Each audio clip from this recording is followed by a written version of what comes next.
Are you hyper responsible? Hi, I'm Anne-Margaret with this week's Sacred Sunday message to raise the vibration of your body, mind, and spirit.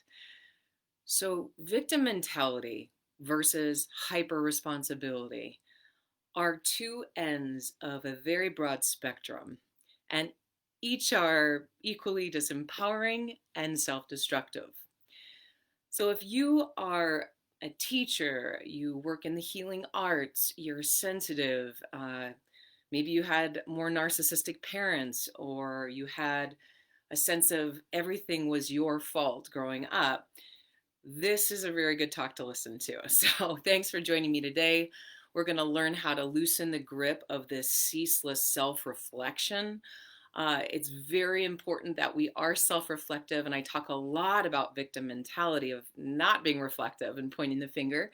But today we're going to look at that beautiful, innocent, loving heart and radiance that those who are hyper responsible need to unleash to themselves rather than just giving it to everybody else. All right, so let's go ahead and get started.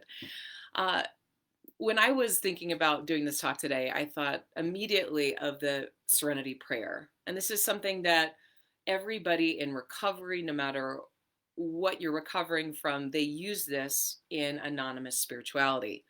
And the Serenity Prayer is something that we also, those of us who have not been in recovery, can benefit from tremendously because let's face it, we all have addictions, whether it to be to blaming others with this victim mentality, taking on the world's problems, like we can fix it all or we're accountable for everything.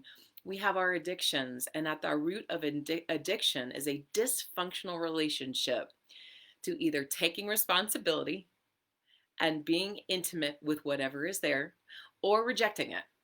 So the Serenity Prayer, let's just revisit this beautiful, beautiful prayer, is this: God, grant me the serenity to accept the things I cannot change. I cannot change. The courage to change the things I can, and the wisdom to know the difference. So the beginning of this, the courage or the serenity to accept the things I cannot change. This is going to be the mantra on the forehead of those of you who are hyper responsible. The courage to change the things I can. This is for those of you who get trapped more in the victim mentality. And then I'll talk today about how do we glean the wisdom? How do we access the wisdom to know the difference? So those of you who've been working with me for a while, those are my students who have been around for the last decade or two, know that I am obsessed with chakras, obsessed with understanding the energetic patterning in the body, in the energetic body, and how it impacts everything. Our belief system, our relationships, our level of productivity, our belief in self, in the world around us. It impacts so much of why we are the way we are, and then gives us access to how to upgrade those areas that we desire change, in which we desire change. So we're going to focus on the third chakra today, which is right here in the solar plexus. So put your hand over the solar plexus and just close your eyes for a second and connect with it. This center, if you can begin to visualize it like a beautiful sun or like a ray of sunshine right in that area. You can even visualize a sunflower there or anything that's light and airy in a yellowish color. And this center energetically develops from the time we are about 8 to 12 years old.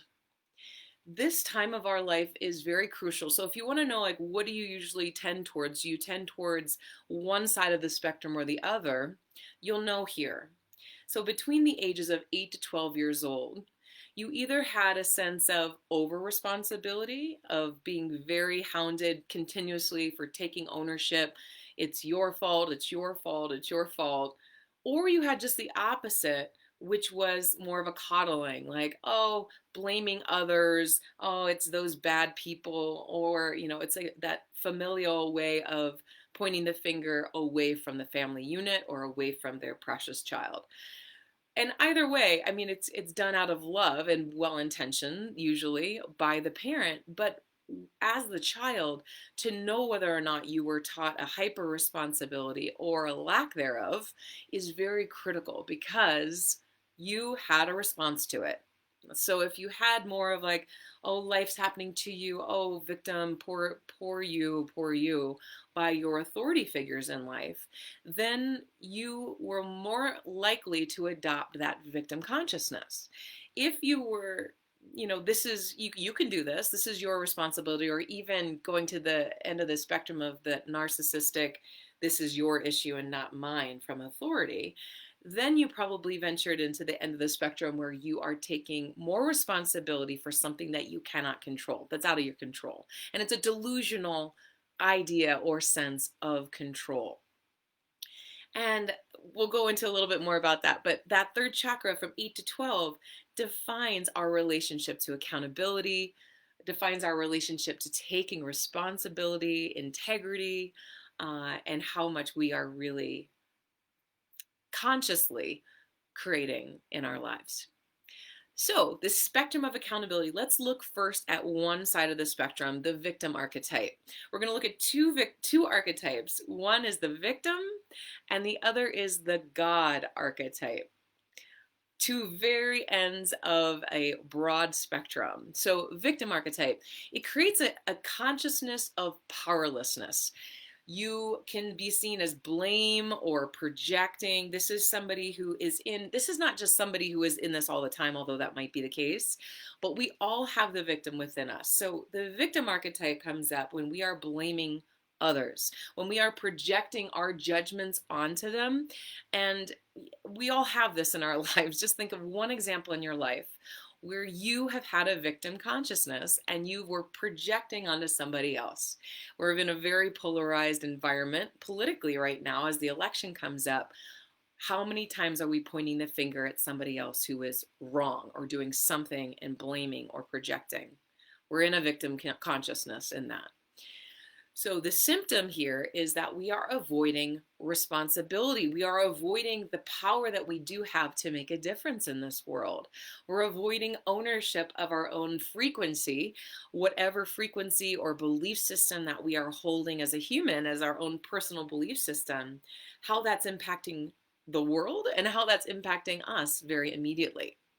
So there's a fear here in this victim archetype, a fear of looking bad, a fear of being wrong, a fear of taking ownership. So we point our finger at somebody else because we are unwilling to address the fear of how we might not be seeing things clearly, or how we might be looking bad because we have not accepted that accountability yet. Or we might have done something that is not so great.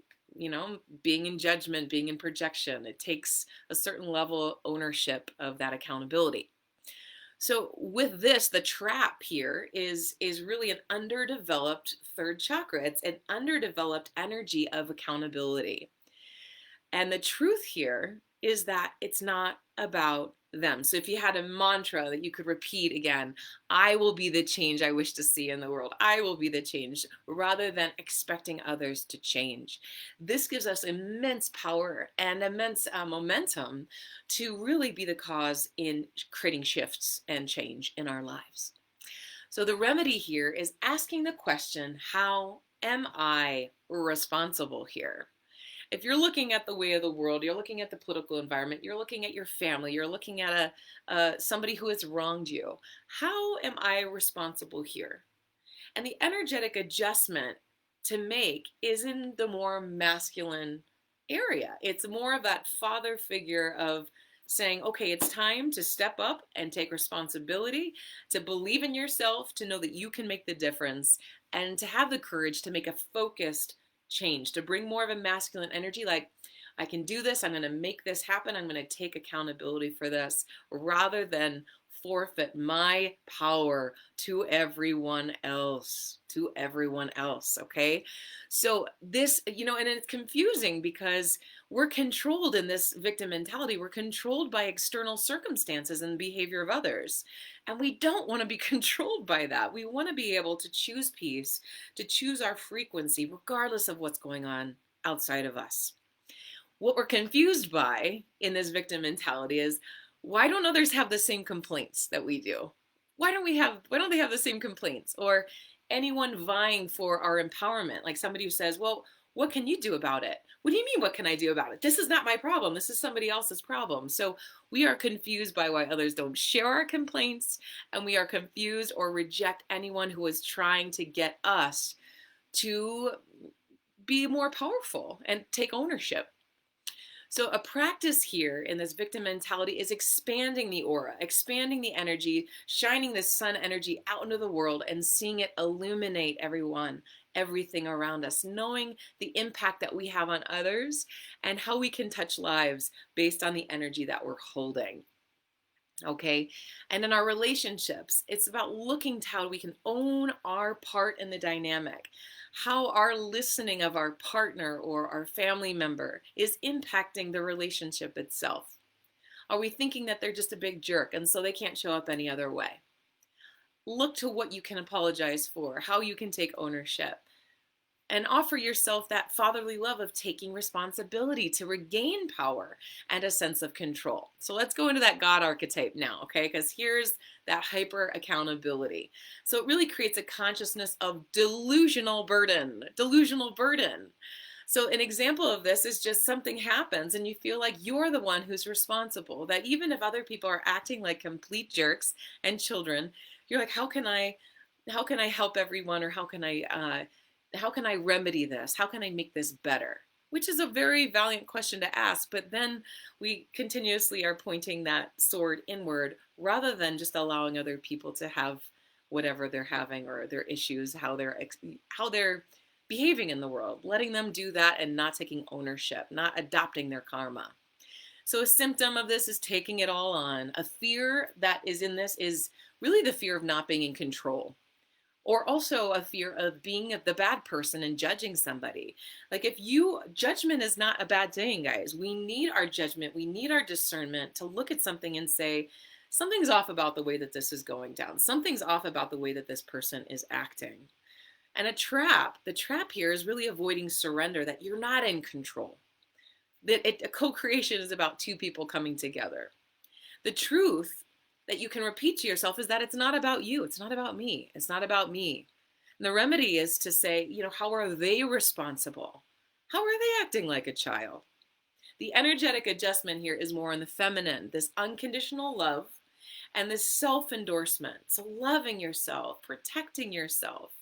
We're controlled by others' entitlement, false superiority with these narcissistic people in our lives, their projections onto us, or their demeaning behavior about how wrong we are when they're not looking in the mirror at all. So we get confused by their lack of empathy, their lack of compassion, their lack of integrity, saying one thing and doing another, and they're complaining about everything and doing nothing. We don't understand why people do that. That's the confusion of the God archetype in that shadow hyper accountability mode.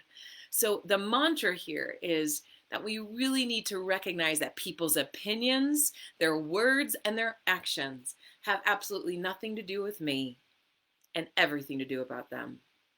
Okay?